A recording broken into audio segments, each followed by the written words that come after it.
Great conversation. You're fucking fired. Yeah. No, it was crusty. You're the one that told me to turn the camera It did off. have like a crusty Like kind stuff of... was flaking off of it. Yeah. Well, I went to hit the low E, and Yeah. it was just like dull. It was like, where's the note? Yeah. Yeah. It was blah, blah. Yeah. Are we rolling? Yep, go for it. Hey, welcome back to the Jesse Lee Falls podcast. We're here in the studio at Hallowed Halls in Portland, Oregon, and this is my buddy Justin Phelps. Hi, Justin. Hi. part owner of Hallowed Halls, right? My wife and I are the owners. So. Oh, cool. Yeah. Cool. Yeah. It's a family business. Yeah, A mom yeah. and pop. Yeah. Yeah. Well, buddy, I've been wanting to get a little bit of interviewing with you for a while, but basically, I wanted to let you guys know that this guy has recorded some of my biggest heroes. In fact, my main hero. And I've been working with you here like off and on for about 7 years. The level is up here. Like 7 years. Yeah. Like 7 years. We've done a couple, two full-length albums and I think a single. It's been a while. Yeah. But time has gone by. I caught wind from a friend of ours, Wally Hendrickson, and he was like, next time you do an album, you need to go pick out my buddy Justin Phelps. Right, that's right. That was it, Wally. Yeah, because I had mentioned to him, I was like, I did some studio work down in Sacramento at Paradise Studios. I'm like, they've recorded for Cake and Tesla, and then Wally's like, well, I know a guy that recorded for Cake. Yeah. And I was like, and then so like our cross, I was like, okay, I got to get a hold of you. Tesla, that band really got a bad rap, didn't they? You know, Poor guys. Elon Musk has nothing to do with it. Yeah, I know. those guys. Yeah. Those guys have such mad hits, you know. Yeah. But yeah, it's like it's kind of funny, right? It's like I didn't really think like I wonder if that name is working against him. I don't know. Right now, it might be. Maybe. I don't know. Well, he's not really involved with Doge anymore, so it seems like everybody's kind of like relaxing on him. People forgot about it. They kind of like A little bit. It was a bit of a fad. It was bad for a minute. Yeah.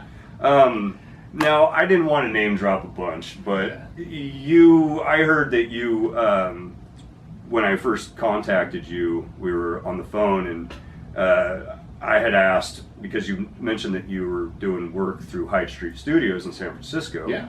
And at that point, I was still going down there more often. Yeah, and I was like, oh, Hyde Street Studios. Did you ever get a chance to work with Joe Satriani? Yeah. And it just so happened that it wasn't there that you worked with him, but you ended up working with him. Actually, the last thing I did do was there with him. Oh, was it? Yeah, it was cool. Surfing with the Alien 30th anniversary. Oh, you were on that. Oh, so, okay. You remember you might remember this, that they booked the tour in 4 different places, and the clubs in 3 of the 4 towns were still around. Right. But the one in San Francisco was not. Mm. But the record, Surfing with the Alien, was recorded in Studio C, which at the point was my studio. Wow. That was my own place. Yeah. I'd rebuilt. I put it just how it was back when he made the album there. Mm-hmm. And a bunch of other albums were done at that time. Yeah, I think he did Not of This Earth there. I think him and Cuniberty, that's where I think that's Surfing with the Alien in Studio C and Not of This Earth. I don't know if it was done in there or not. I mean, maybe. I think it was. Yeah. The story behind that album is so funny. Cuniberty, man. Right, I mean, the bloody hands story, man. Yeah. Yeah, that's right. You know, yeah. And he had to go in there, and I think he sent Joe into the dumpster. Joe was like dumpster diving for tape. Yeah. And so they were pulling out as much scratch tape as they could, and then they're splicing it together, and John's hands were like bloody while they're splicing it together, and he even said, he's like, the blood is actually on the tape. Blood on the tracks. Blood on the tracks. Yeah. It was just like, that's like the coolest story. But man, once you let me know. Oh yeah, I actually got to work with those cats. Yeah. And, we did the 30th anniversary concert in the studio. In the studio. Yeah, and so a bunch of contest winners got to come in. It was the first live recording that I think I ever did. Wow. Where there was an audience, which is something I do all the time now. Yeah. Where there's an audience in the studio because it makes people play differently. Is why I do. That's incredible. Yeah. But in that situation, like there was no other option. It was wow. That was, fortunately, it was a big enough room you could have a crowd. Well, I was hoping that you might want to share, if you would, because I know that you got to work on Strange Beautiful Music. Yeah. And that's like one of my all-time favorite pretty great, yeah. Satriani albums, dude. And when I heard that you were second engineer on that, I was just like, oh my god. I was brought in as the Pro Tools guy. Yeah, I mean, he had his own Pro Tools guy, Eric, who was also the keyboardist for the band at that point. Yeah, Eric Cadu. Yeah. So we would record all day, and then Eric would show up at night, and he would stay up all night. He was like calling it the chop or something like that, like, you know, and nice. He'd chop up all the drums mostly, you know, like, wow, like, you know, like get it all like just how you want it, you know, like perfect. Probably didn't really move things that much because it was already pretty great. Sure. Yeah, what was that like, man? I mean, working with Campitelli, working with Joe, working with, I mean, mostly hilarious. Yeah. I know he's got a hell of a sense of humor. It was really funny. Yeah. Like we take little like short breaks on a pretty regularly, and just kind of find some comedy or like stories, you know. And right. The whole crew is just really jovial. Yeah. Well, you know, I mean, him and the Spinal Tap guys are pretty tight. Yeah. So, I know you got to have a good sense of humor if you're going to hang out with those cats. But I know that, you know, Birdie is like your mentor, and you know, you running with you run with the big dogs, and also you just got done doing some work with Paul Gilbert and last week. Yeah, man. I mean, it's like actually really just this weekend, last time we did. And just I don't know, just working with those kinds of guys, man, on that level, it's like, you know, this kind of stuff that, you know, most of us guys were just like, oh, you know, maybe one day, but just do you notice that when you're working with those pro level guys that there's just a certain attitude that really kind of I think some people might think that, you know, when you're working with guys that are like that high in status, that you might come across some difficult people, but it always seems like it's like the opposite. It seems like there's a very agreeable nature with guys that are at that level. They're just open. It's always a little more easygoing. Right. It seems like that's kind of ironic. I mean, it's important, but I think everyone already knows everybody already knows what they're doing, what their role is, and they feel confident, and they're just, you know, the whole room's full of ringers, right? Yeah, right. And hopefully engineering too, right? Yeah. Like the reason you're hired is because they know you're going to do a good job. Oh yeah. You know, you're road tested. Yeah. So all the pressure's off, pretty much. Yeah. Everyone just comes in, they just do their thing, and it comes out really great because there's just a lot of talent in the room. There it is. Yeah. That's really cool, man. Yeah. The Paul's new record is gonna be really good, man. I really enjoyed doing the Behold Electric Guitar album. That's such an amazing album. I thought it came out good, and that one was more or less cut live entirely. You know, on the room there. And he called me up to do the next one, but he always does a video component to everything. Mm-hmm. And he realized at the last minute, he's like, wait, it's going to be the same video exactly on both records. It's like, so he went a couple other places in between, and then we painted that whole huge room out there black, mostly because we were doing more video productions. Right. And so it really looks like a different room now. And on the camera, unless you knew, you would never guess it was the same place. Yeah, well, that's really cool, man. So that worked out pretty well. There's a couple of little surprises that I can't spoil. Oh, sure. No. Gosh, no. Yeah, no. You'll see what I'm talking about. Yeah. I like it. You'll know when you see, you'll be like, that's what he was talking about. Yeah. Well, you know, for me, because I'm from Sacramento, and I know you were in the Bay Area quite a bit, and then that's kind of where I had crossed paths with Cake. When I was 13, 14, I, you know, was riding skateboards, and me and my skater friends, man, we'd be like, you know, skating down to Tower Records down on Watt Avenue, and like literally, dude, it was every frickin' telephone post. I mean, it was Cattle Club, Cake, Cattle Club, Cake.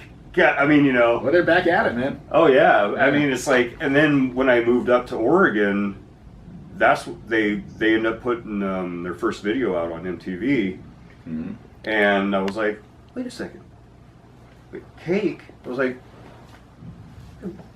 these guys are from Sacramento. I'm like, it's the same band, right? And so like, it was cool that I got to see them come up. Yeah. You know, really like through the trenches. Yeah. you know, and then it's like, wow, they made it. They did. Yeah. They freaking made it. So it was really cool. And then, you know, crossing paths with the guys at Paradise Studio, and then end up crossing paths with you, and just this very small. Did you ever record at the Pus Cavern? Oh, go ahead. Oh, is that? Oh. Just say. But we went to school with this chick, Erin Boccigalupi. Right. And her brother is... He's part of Tape-On magazine now. That's right. Yeah. And so when... Another Portland connection. And what's his name? It's John. Yeah. Boccigalupi. That's right, Yeah. So we never actually met him.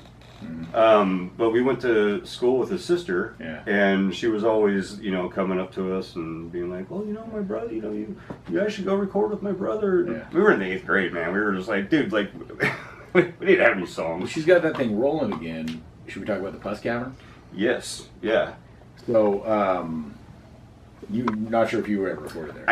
I can't remember the name of the place, but I think it might have been, because it was dingy and it was in the ghetto. That was probably it, yeah. Yeah. And that album, I think Prolonging the Magic, you know, when they brought it to San Francisco, basically just to finish up overdubs and mix with a guy who I was assisting a lot back then, a guy named Mark Needham, back in the late 90s. A lot of the track sheets, you know, had started at Paradise Studios, but then had been moved over to Pus Cavern. So I think that's where they did a lot of the overdubs that were done before that. Yeah. And so I think they actually did a fair amount of work on that record there as well. Oh, wow. Because they just something about it they liked. Maybe they liked the name. I don't know. Yeah. Pus Cavern. I think it was just very rough. Yeah. Very you know, not quite a garage feel, but man, it can be rough, you know. The Dead Kennedy stuff I did. Yeah, right. A lot of it was restoration and then mixing stuff, right? Yeah. But I was working with Ray, you know, the East Bay Ray on it, and he'd bring these track sheets in for like where they did California Uber Alice, right? And it's like, you know, it was like probably at that point when that came out, their biggest hit, you know, that, or I don't know if what took off first, Holiday in Cambodia or that or whatever, but it was released as a single, right? And they were doing things that way still, where you had the record and then you had the singles, and they were on the same thing. And it was a single, and Ray told me that album, or that song, which I used to listen to in 8th grade, was recorded at this place where the floor of the studio was dirt. Wow. It was literally a dirt floor. Wow. And still capable of making songs that people still listen to today, right? Wow. Yeah, just standing on dirt, the cables running around. Man. I just love the idea of that. I mean, I almost feel like that there's something to that, but man, you got to be barefoot. It's going to be good grounding. Right? Yeah. You know, the grounding was great there. Yeah, I was going to say, man, you got to be barefoot to really get the full effect, right? Yeah. No, that's so cool. It's because it's been so long. I think it might have been the Pus Caverns, because I couldn't really remember the name of it, but man, it was like in the middle of the ghetto, and like over there by, like, I think Mather Air Force Base. Yeah, I never went there. Yeah. But it was rough, dude. First time, I mean, only time I ever recorded to tape. Yeah. You know? It was probably, I mean, it wasn't a real big music scene in Sacramento, was it, like back then? Well, I mean, we had Tesla. Tesla was the Sacramento band, and then Deftones. Oh yeah, they were from there, weren't Deftones, and then ironically, Papa Roach. They were from like Vacaville, Vallejo. I'm sorry, I think Vacaville. So they're like right in the middle. Yeah. And they didn't want to claim San Francisco. They used to record in San Francisco though. But they ended up kind of claiming Sacramento. And I think it was Central Valley. I think it was just because of less competition. I think it was a little cooler, like during that new metal scene, to be from the Central Valley. Yeah. Like Korn and stuff. You know? Right. Yeah. So Deftones and Papa Roach, they came out of there, but you know, Tesla has always been like, that's like, they're the Sacramento band, you know, I mean, since the 80s. But yeah, not a lot of bands have really come out of Sacramento, you know. I think they just all kind of gravitate towards the Bay Area. Yeah, that's so close. Yeah, but anyways, man, you know, just the fact that, you know, you've gotten to be on a few of Satriani's albums, man. It's kind of like, it's just one of those things where it's like, gosh, just to be a fly on the wall in one of those situations. Oh, I mean, recording guitar solos with that guy is a challenge, because at some point you have to punch out. Yeah. Right. That's tough to do. With the stuff that you and I were just working on an hour ago, there was a couple spots I had to punch out here, something like, and you know what I ended up doing? I ended up pulling the note back out anyway. Right. No, what was happening underneath was still better. Right. Just gets better and better each take, Yeah. Gosh, man. I mean, just kind of just being in the room with him, watching him lay a guitar solo down has got to be just. I mean, for me, it's like, just seeing some of the studio footage that I've seen, but actually to be there, would be very like. Very surreal, I guess, to say the least. But, he's such a personable guy, though. You don't feel that way. Yeah. You feel very home. Yeah. Well, hey, man, I appreciate you, just BSing with us, and oh, sure. I know you got tons of stories to share, so maybe we'll for a while. I have been doing this for a while. Well, I think it's going to be my whole life. Yeah, man. At this point, I mean, this is it, dude. Like, why do anything else? I don't have any other skills. Bro. Yeah. I do roofing. That's it. Yeah. That's it, man. I got roofing and I got music. Yeah. I made a mean hamburger before I learned how to operate a 24-track tape machine. Well, that's the thing, buddy. Like, because I know that you were, doing the band thing, and then you kind of just gravitated, and you're like, I guess what? You just woke up one day, you're like, I'm going to be an engineer now. It was an act of frustration. Oh. Yeah. Please do tell. My old band, really, Mike Scalzi's band, Slowfig, who's in town now, and I'm going to go meet in the park pretty soon here. But he and I had that band, and we lived in the ghetto and worked so hard, to try to get something going on. But it wasn't a good timing for heavy metal, and it was very much a heavy metal band. Yeah. It was just the early '90s, and people just weren't really interested in heavy metal at that point. Other stuff was popular. Yeah. It was thought of as a passé genre. And it was really only a short window, as it turns out, historically, that people just kind of got into other stuff. Grunge was blowing up and stuff like that, and kind of funky stuff like the Red Hot Chili Peppers. Mm-hmm. But we finally got someone to pay for our record, because you couldn't just go make a record those days. You just couldn't do it. There was no, you could go to we tried to go to this little ADAT studio, and it was just terrible sounding. It was very nice of the guy to record us. It was just not on the level of the albums that we were listening to, where we wanted to be. And so we finally got this guy who, for whatever reason, was like, I want a piece of this. I'm going to fund your record, And it wasn't enough money. But we found this studio that was affordable for what we had to spend. Mm-hmm. And problem was then we had to find an engineer who was still interested in making heavy metal. And by 1994 or whatever, when that was, they were all gone, man. A few years before, there were people, right? Wow. But at that point, nobody wanted to do stuff that sounded like Iron Maiden or Queen or Black Sabbath and stuff like that. Although they were into the very slow version of Black Sabbath. Actually, what it was, they were into the one riff from Children of the Grave, and that was it. Yeah. But all the stuff with the harmonies and stuff like that, nobody was doing.